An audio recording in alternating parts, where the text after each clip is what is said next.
Alright, what's going on YouTube? It's KevinBo202, and I'm here to do a review of the Marshall Mathers LP. Let's get into the albums. Here they are, all four versions of the United States versions at least. I don't have the Australian or any of that stuff, but uh, basically these are the originals. Um, this is the original cover of the explicit version where he's sitting out on the side of the house with drugs, there's pill bottles and all sorts of crazy stuff. The clean version of the cover, which is him just sitting out front of the house. The remake of the explicit version, which many believe the reason was because of the drugs and people getting offended over that back in 2000, which is kind of weird to me, but whatever. So they end up remaking him, and like if you like this is what they sell in stores nowadays. Like if you still see the album, like it's pretty hard to come by this version, but here's the deluxe version. It's just him, sitting on a desk. Just him. And I want to get into something that a lot of people don't realize between the explicit and the clean version. Um, I'm not. I'm gonna get into the tracks and the singles, all that stuff. I'm gonna do singles first, but I just want to point this out real quick. If you look on the explicit version on track 16, it says Kim, and on the clean version, track 16 is the kids.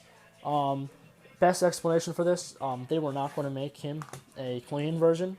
If they did, the entire track would probably be censored out, and it'd just be a blank track, honestly. And I don't know why they didn't put the kids explicit on the regular album, but for the deluxe version, though, they did. For CD 2, these are all the tracks. You can look at the bonus disc. Track number 4 is the kids explicit version. We're gonna get to that. I'll get to that in a little bit. Let's just get to the singles first, and we'll do it in order by when they were released. All right, here's the Real Slim Shady. 3 versions I have. They all have different tracks. Like this one has the My Fault and Pizza Mix, which is like a remix to the Slim Shady LP song My Fault. The Just Don't Give a Fuck video track, instrumentals, Bad Influence, and of course the song. My opinion, the song is amazing. It is hilarious. It's Slim Shady. I mean, this is him, and it's just a great track. This is like the pop stars at this time, and he's just picking fun at little things, and it's really a great track. One of his funniest. There's the Real Slim Shady, Guilty Conscience, Real Slim Shady video, and this is like another version of the single, but this is like it has like all the lyrics in Spanish. Let me focus. And it doesn't show the tracks. I don't know why. But it's pretty rare kind of. I'll put that aside. It's a great track. It's really funny.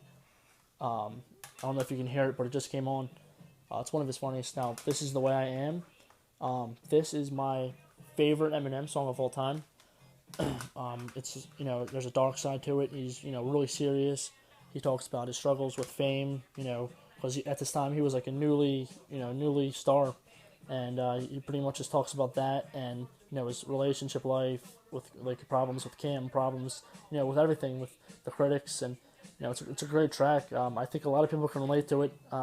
Not in the not everybody can relate in the fame way, but and having the struggles and being able to talk about them.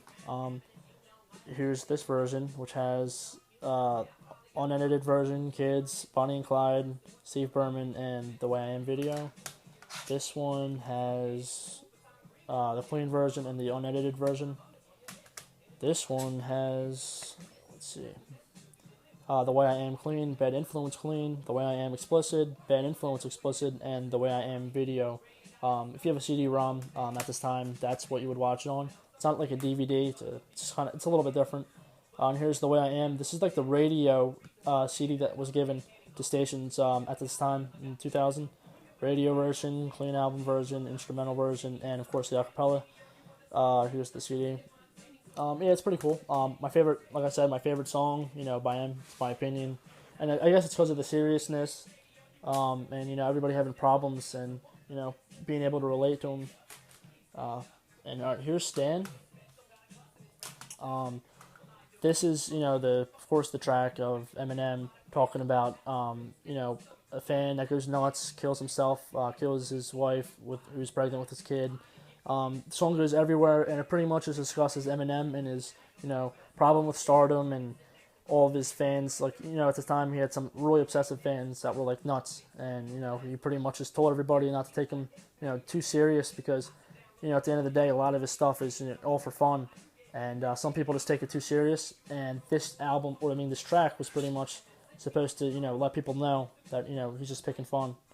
As the radio version, Guilty Conscience radio version, Hazardous Youth acapella, which is like a freestyle. It's very good, swaying with King Tech.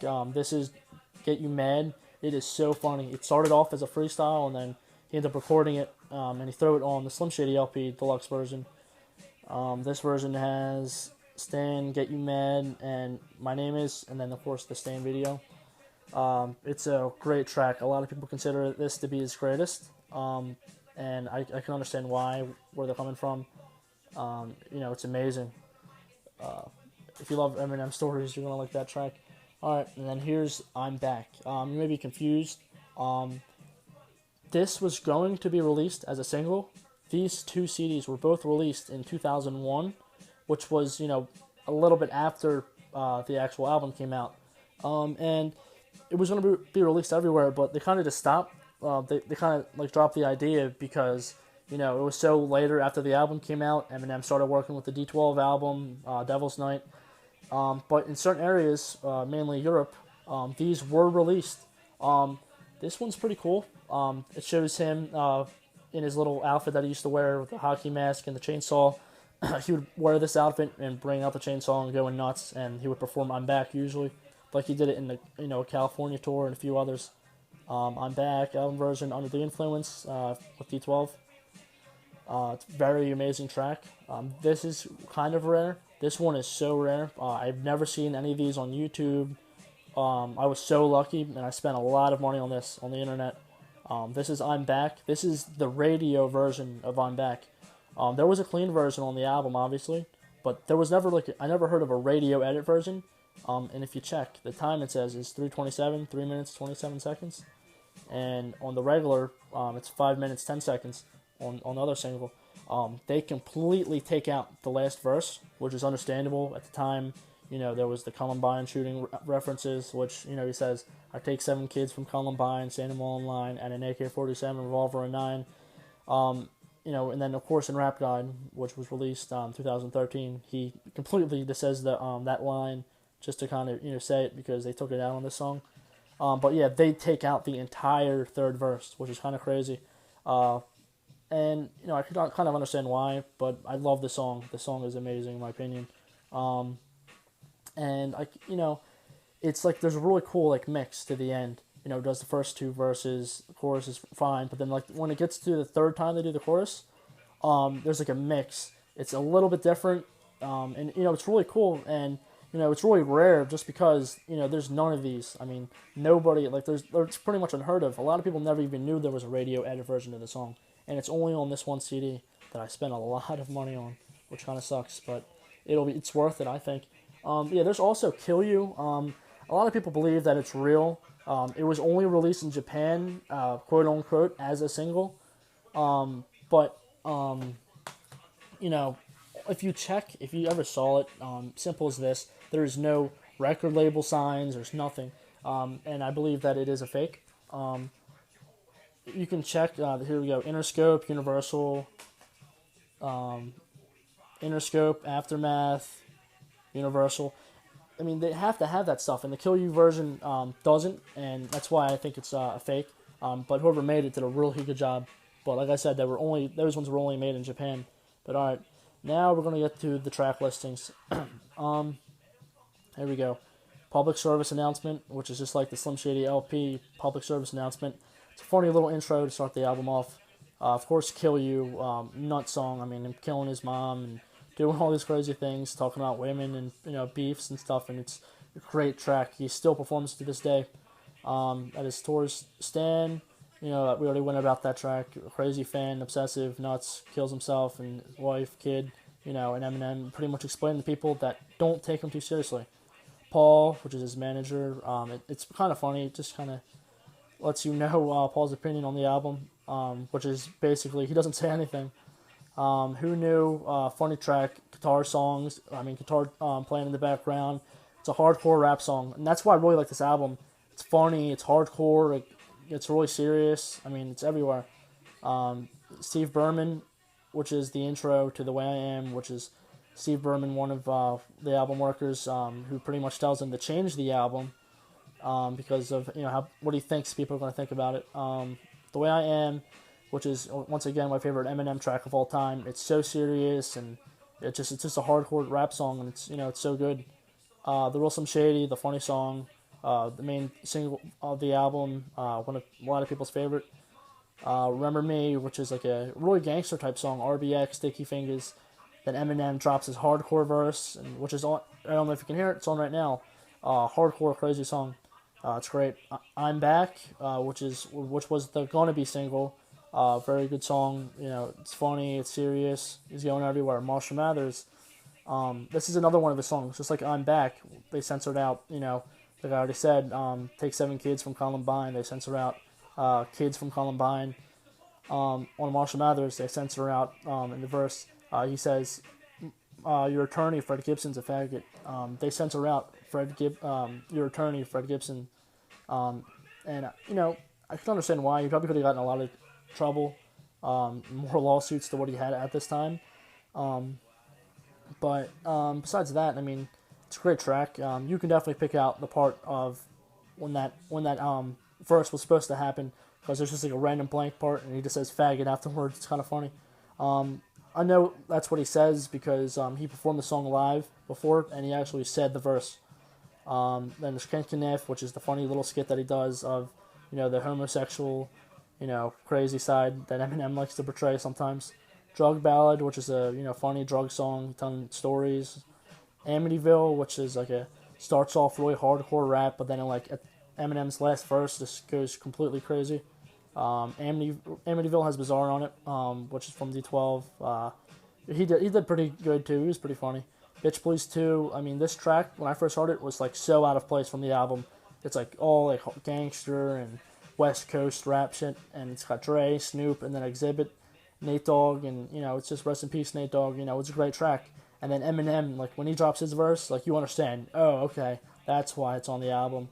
It matches the album, his verse. Then we got Kim, which is one of the popular songs of him murdering his wife and taking his Haley with him, and it's a crazy track. A lot of people love it. Under the Influence, which was the first D12 track that Eminem did on an album, I think on a major album at least. And it's a good track. All 6 of the members get to do a little spit, and the shit they spit is it's pretty good. I mean, they all did good. I think Criminal, which is one of his most popular songs on the album, it's pretty much him just going hardcore again, as usual, talking about all kinds of crazy shit, murdering, and of course there was a lot of homophobic references that a lot of people were offended by, but always remember Eminem was just joking around. Real Slim Shady instrumental, The Way I Am instrumental, and Stand instrumentals. It's just the background track playing, kind of cool. The Kids, the explicit version. The Kids is available on some of the singles, but here it is on this. It's a great track. Him talking about it's basically if he was a substitute teacher, and it has references to South Park, which are pretty funny. You can hear Cartman. It's a great track. Him talking, he's basically just teaching kids the complete opposite that they should be learning about in school. Then we got Danny Lerner remix featuring Marilyn Manson of The Way I Am. It's if you like the song, you might like this version. It's pretty good, I thought. The Real Slim Shady. Then of course this is the last 3 of the videos to the 3 major singles. The Real Slim Shady, The Way I Am, and Stand. It's very cool. Those are for CD-ROMs. It's not a DVD. It's slightly different.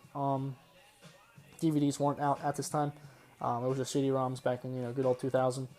DVDs did come very soon after this though, but for some reason CD-ROMs were popular, which were basically for computers. Anyways though, this is the album review. It's my favorite Eminem album of all time. It has my favorite track of Eminem on it, and it's just a great album. If you haven't listened to the entire thing, I would definitely recommend it. don't just skim through tracks or go on iTunes and pick one by one out. I mean, like, listen to the entire album. You won't regret it. I mean, some things you might wish you didn't hear, like some of the skits, but besides that, it is a great album. And that's basically it. I hope you guys enjoyed this little review video I did, and until next time, peace out, guys.